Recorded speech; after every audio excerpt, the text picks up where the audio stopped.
दोस्तों, संघर्ष हर व्यक्ति के जीवन में होता है, लेकिन व्यक्ति सफल होगा या असफल ये उसकी सोच पर निर्भर करता है। आज की इस वीडियो में बताई गई इन 10 बातों को यदि आपने समझ लिया तो निश्चय ही आप सफल होंगे। नंबर 1, छोटे फैसलों से ही बड़ी सफलता मिलती है। छोटे फैसलों का महत्व बहुत अधिक होता है और वे आपके जीवन में बड़ी सफलता की ओर कदम बढ़ाने में सहायता कर सकते हैं। छोटे फैसले आपके लक्ष्यों और योजनाओं की दिशा में महत्वपूर्ण होते हैं, क्योंकि वे आपके बड़े लक्ष्यों की ओर पहुंचने में मदद कर सकते हैं। छोटे फैसले आपको व्यक्तिगत और पेशेवर स्तर पर सफलता प्राप्त करने की दिशा में राह दिखा सकते हैं। ये फैसले आपको सीखने और सुधारने के मौके प्रदान कर सकते हैं और आपके स्वप्नों को हासिल करने के लिए आवश्यक सूचना और अनुभव प्रदान कर सकते हैं। इसके अलावा छोटे फैसले आपके जीवन को संतुलित और सुखमय बना सकते हैं, क्योंकि वे आपकी दैनिक जीवन शैली को सुधार सकते हैं और आपके व्यक्तिगत और पेशेवर स्तर पर समृद्धि की ओर एक कदम आगे बढ़ा सकते हैं। इसलिए छोटे फैसलों को महत्व देना और उन्हें ध्यानपूर्वक लेना आपके जीवन में बड़ी सफलता प्राप्त करने के लिए महत्वपूर्ण हो सकता है। नंबर 2, ईश्वर के समक्ष केवल प्रार्थना ही ना करें, बल्कि ध्यान भी लगाए। प्रार्थना में हम ईश्वर से बात करते हैं, जबकि ध्यान में ईश्वर हमसे बात करते हैं। प्रार्थना और ध्यान आध्यात्मिक अनुभव के 2 महत्वपूर्ण पहलू हैं, जो व्यक्ति की आध्यात्मिक यात्रा में महत्वपूर्ण भूमिका निभाते हैं। प्रार्थना एक प्रकार की आध्यात्मिक योग्यता है, जिसमें व्यक्ति ईश्वर, दिव्यता या उच्च शक्ति से संवाद करता है। यह व्यक्ति के मन, शरीर और आत्मा को शांति और स्पष्टता की ओर ले जाने का माध्यम हो सकता है और उसके अभिवादन, अनुरोध और आत्मविचार की ओर प्रोत्साहित कर सकता है। विवादित रूप से ध्यान एक ध्यानाभ्यास की प्रक्रिया है, जिसमें व्यक्ति अपने मन को एक विशिष्ट विचार, वस्तु या आध्यात्मिक ध्येय पर केंद्रित करता है। ध्यान के माध्यम से व्यक्ति अपने आंतरिक ज्ञान को अद्वितीय तरीके से अनुभव कर सकता है और आत्म साक्षात्कार का मार्ग खोज सकता है। सामान्य तौर पर प्रार्थना व्यक्ति की आवश्यकताओं और इच्छाओं का एक जरूरी हिस्सा होती है, जबकि ध्यान उसके आंतरिक स्वरूप के प्रति जागरूकता को बढ़ावा देता है।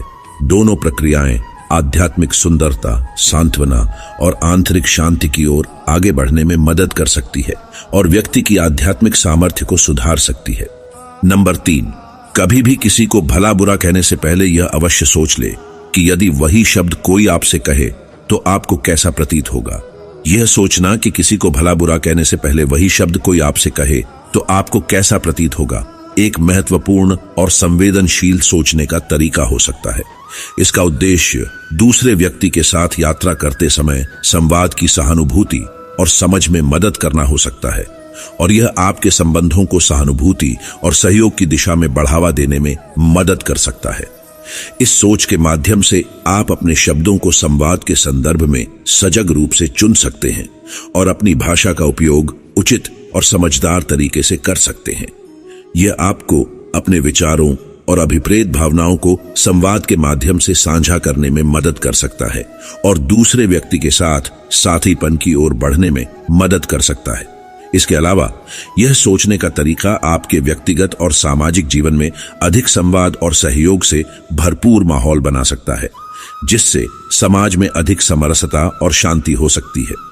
नंबर 4, किसी से भी झूठ बोले, लेकिन स्वयं से कभी भी झूठ ना बोले। आप किसी को झूठ बोल सकते हैं, लेकिन स्वयं से कभी भी झूठ नहीं बोलना चाहिए। इसका मतलब है कि आपके व्यवहार में ईमानदारी और सत्य की प्राथमिकता होनी चाहिए।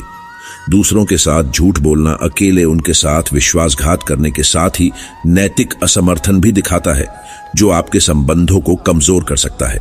झूठ बोलकर आप अपनी विश्वास योग्यता और खराब संवाद स्थापित कर सकते हैं, जिससे आपके संबंध बिगड़ सकते हैं।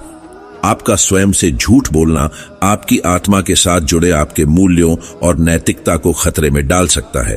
सत्य से जुड़े रहने के साथ आप अपने आप को और दूसरों को समझदारी, ईमानदारी और आत्मविश्वास में रख सकते हैं, जो आपके जीवन के हर पहलू में महत्वपूर्ण होता है। नंबर 5, उस काम को कभी ना छोड़ें जिसके बारे में आप हर दिन सोचते हैं। अगर आप किसी काम के बारे में हर दिन सोचते हैं तो यह संकेत हो सकता है कि आपके लिए वह काम महत्वपूर्ण है और आपका दिल उसमें है।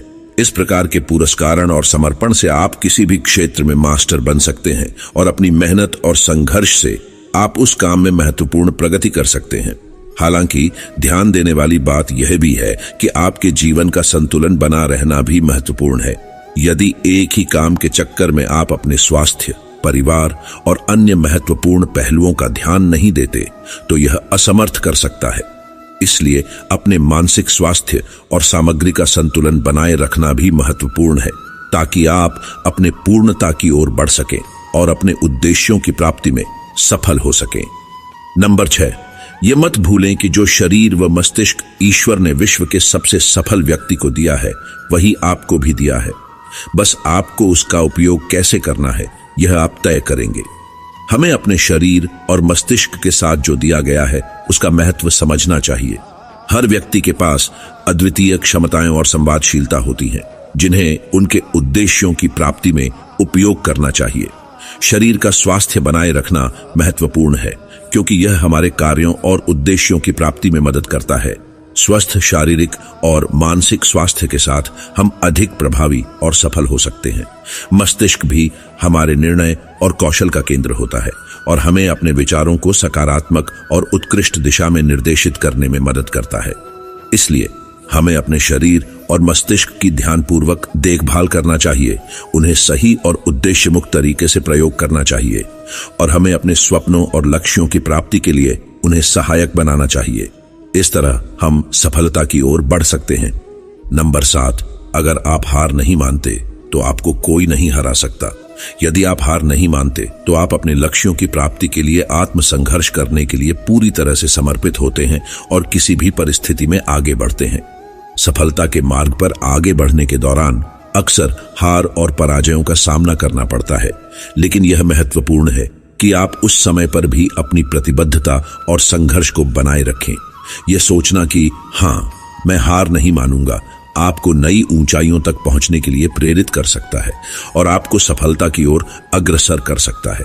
सफलता के रास्ते पर आगे बढ़ते समय संघर्ष और पराजयों का अनुभव आपको बेहद मूल्यवान सीख सिखाता है और आपके मनोबल को मजबूत करता है।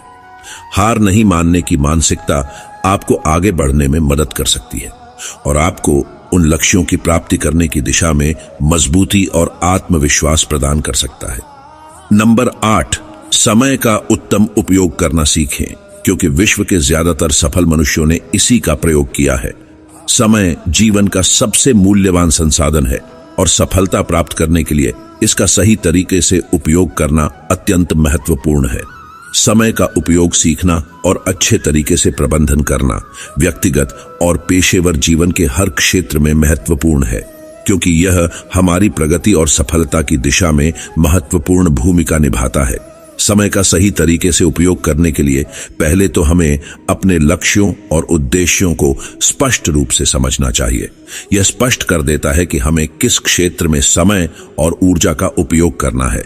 समय प्रबंधन कौशल विकसित करने के लिए हमें स्वाध्याय करना और अपनी दिनचर्या को आयोजित करना चाहिए। यह हमें आवश्यकता और महत्वपूर्ण कार्यों को प्राथमिकता देने में मदद करता है। समय का उपयोग करते समय हमें संवेदनशीलता और फोकस बनाए रखना चाहिए। हमें दिन भर छोटे छोटे विघटन और आवश्यकताओं से बचने का प्रयास करना चाहिए, ताकि हम हमारे उद्देश्यों के प्रति समर्पित रह सकें। समय का मूल्य समझकर और उसका सही तरीके से प्रबंधन करके हम सफलता की ओर बढ़ते हैं और अपने जीवन को सार्थक और सुखमय बना सकते हैं। नंबर 9, दुनिया उन्हीं पर भरोसा करती है जिन्हें खुद पर भरोसा होता है। आत्मविश्वास और खुद पर विश्वास दुनिया में सफलता पाने के लिए महत्वपूर्ण है। जब हम खुद पर विश्वास करते हैं तो हम अपने कार्यों को सफलता की ओर बढ़ाने के लिए आत्म प्रेरित होते हैं और मुश्किलों का सामना करने में भी साहसी होते हैं। खुद पर विश्वास व्यक्तिगत विकास का महत्वपूर्ण हिस्सा है, जो हमें अपनी क्षमताओं को पहचानने और उन्हें सफलता की दिशा में प्रयोग करने में मदद करता है। यह हमें कठिनाइयों का सामना करने की क्षमता प्रदान करता है और हमारी सोच को सकारात्मक दिशा में मोड़ता है। खुद पर भरोसा रखने से हम अपने लक्ष्यों की प्राप्ति के लिए संघर्ष करने को तैयार रहते हैं, चाहे वो व्यक्तिगत, पेशेवर या सामाजिक हो। इसके परिणाम स्वरूप दुनिया भी हमारे संघर्ष और समर्पण के सामर्थ्य को समझती है और हमें सम्मान और सफलता की ओर बढ़ते हुए देखती है। खुद पर भरोसा रखना हमारे आत्मविश्वास को मजबूती देता है और हमें जीवन के हर क्षण का आनंद उठाने का साहस देता है। नंबर 10, डरने वालों को नहीं मिलता कुछ जिंदगी में, लड़ने वालों के कदमों में जहान होता है। डर व्यक्ति को अग्रसर करने वाली बाधाओं का कारण बन सकता है, जबकि उत्कृष्ट के लिए लड़ने का इरादा व्यक्ति को उन चुनौतियों का सामना करने में मदद करता है जो उसके लक्ष्य को प्राप्त करने के रास्ते पर आ सकती है। सफलता का रास्ता आमतौर पर मुश्किलों और संघर्षों से भरपूर होता है और यह अवसरों के साथ आता है जो व्यक्ति डरने के बावजूद ग्रहण करता है। डर और संघर्ष के माध्यम से ही व्यक्ति अपनी सीमाओं को पार करके नई ऊंचाइयों तक पहुंचता है और सफलता की ओर बढ़ता है। इसलिए डर को नकारते हुए और लड़ते हुए हम सीखते हैं और बढ़ते हैं, और यह हमें अपने लक्ष्यों की प्राप्ति में मदद करता है। सफलता उनको मिलती है जो डर को पार करके आगे बढ़ते हैं और अपने लक्ष्यों की प्राप्ति के लिए हर संघर्ष का सामना करते हैं। मित्रों, हम आशा करते हैं कि आप भी इन बातों का पालन करेंगे। इसी उम्मीद के साथ हम आपसे विदा लेते हैं। उम्मीद है कि आपको हमारा ये प्रयास पसंद आया होगा। चैनल को सपोर्ट करने के लिए कृपया इस वीडियो को लाइक करें और चैनल को सब्सक्राइब करें। कमेंट में जय श्री कृष्णा अवश्य लिखें। मिलते हैं अगली वीडियो में। प्रेम से कहिए राधे राधे।